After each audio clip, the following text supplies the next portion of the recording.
Nagsimula ang movie kung saan ay ibinalik ng isang kapitan ang isang laruan na unggoy sa isang tindahan ng mga antik upang sirain ito. Sinabi ng may-ari na anong nangyari sa iyo at bakit nasira iyan. Sinabi ng kapitan na salamat sa Diyos at wala pa siyang ginagawang kahit ano sa iyo. Pagkatapos ay biglang kusang nagtambol ng kanyang drum ang laruang unggoy, at makikitang kinagat ng isang daga ang lubid, kaya't biglang bumaon ang isang pana sa tiyan ng may-ari at hindi na magawang makasigaw nito. Ibig sabihin na may sumpa pala ang laruang unggoy na iyon, na kapag tinatambol niya ang kanyang drum ay mayroong isang taong mamamatay, at alam na talaga ito ng kapitan, at dahil pagod na siya sa mga pagpatay ng unggoy, kaya't sinunog na niya ito sa labas, at sinabi nito na nag-iwan ako ng isang malaking problema sa aking mga anak. Pagkalipas ng ilang taon ay makikita naman natin ang dalawang kambal na anak ng kapitan na iyon na sina Hal at Bill, at ang kanilang ina na lang ang kasama nila ngayon dahil namatay na ang kapitan, at pareho nilang gustong malaman ang tungkol sa nangyari sa kanilang ama, kaya't isang araw ay tiningnan nila ang mga naiwang gamit nito.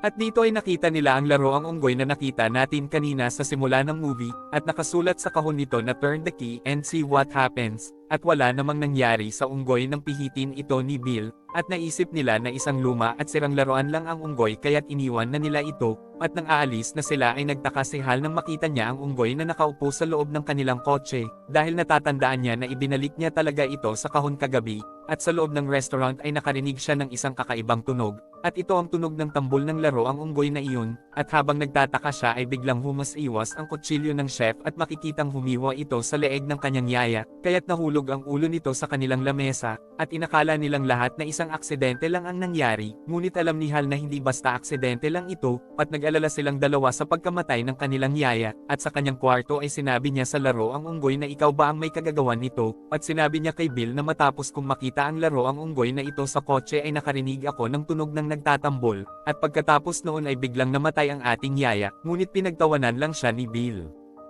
At ikinalat nito sa eskwelahan ang kanyang sinabi tungkol sa laro ang unggoy, kaya't pinagtawanan siya ng lahat doon, at nang dahil sa galit niya kay Bill ay pinihit niya ang susi sa likod ng laro ang unggoy at sinabing patayin mo ang aking kapatid, at sa kusina ay biglang pumutok ang ugat sa ulo ng kanyang ina, kaya't namatay ito sa harapan ni Bill, at alam ni Hal na namatay ang kanilang ina dahil sa kanyang ginawang pagkakamali, at dahil sa sobrang kalungkutan at galit ay pinagtatagan niya ang laro ang unggoy na iyon, at kinabukasan ay nakita niya ulit ito na parang wala namang nangyari, at makikitang hindi pa din matanggap ni Bill ang pagkawala ng kanilang ina, at pagkatapos ay sinundo na siya ng kanyang tito dahil patay ng pareho ang kanilang mga magulang. Sobrang nagsisisi siya sa kanyang ginawa at gusto niyang sabihin ito kay Bill, at pagkalipas ng ilang taon ay sinabi niya kay Bill na namatay ang kanilang ina dahil sa tambol ng laro ang unggoy, at ako ang may kasalanan, nang dahil sa galit ko sa iyo ay pinihit ko ang susi ng unggoy na iyon, ngunit hindi na naman siya pinaniwalaan ni Bill, at sinabi na sige patunayan mo kung totoo nga iyang sinasabi mo.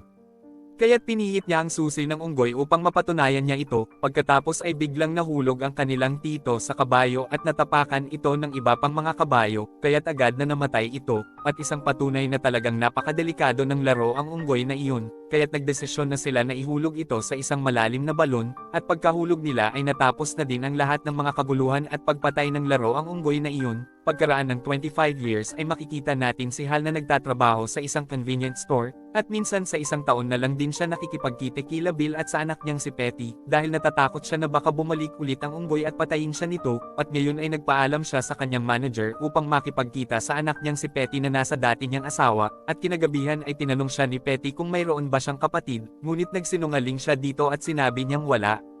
Pagkatapos ay ipinakita ang asawa ng kanilang tito na si Ida, nakarinig ito ng nakakatakot na boses sa kanyang bahay, kaya't kinuha niya ang kanyang baril at tiningnan niya ito, at habang bumababa siya sa basement ay nakarinig siya ng tunog ng nagtatambol, at bigla siyang nahulog sa hagdan kaya't tumusok ang lahat ng fishing hook sa kanyang muka. Pagkatapos ay nakaamoy siya ng amoy ng gasol at nang tingnan niya ang kalan ay biglang umapoy ito kaya't nasunog ang kanyang ulo, at paglabas niya ay natusok ang kanyang muka sa billboard. Samantala ay tinawagan ni Bill si Hal, sinabi nito sa kanya na bumalik na ulit ang laro ang unggoy, at maaaring may pumihit sa susi nito dahil namatay si Ida, at nagkaroon na naman ulit ng mga kaguluhan sa kanilang nayon, at paglabas niya ay biglang nahulog ang isang aircon sa pool, at pagtalo ng isang babae sa pool ay sumabog ang katawan nito ng dahil sa kuryente, kaya't napagtanto niya na muli nang bumalik ang laro ang unggoy. Pagkatapos ay umalis na silang mag-ama upang pumunta sa bahay ng tita nila na si Ida, at ipinakita na nabili pala ng isang lalaki ang laro ang unggoy na iyon na nasama sa mga ipinagbibiling mga gamit ni Ida.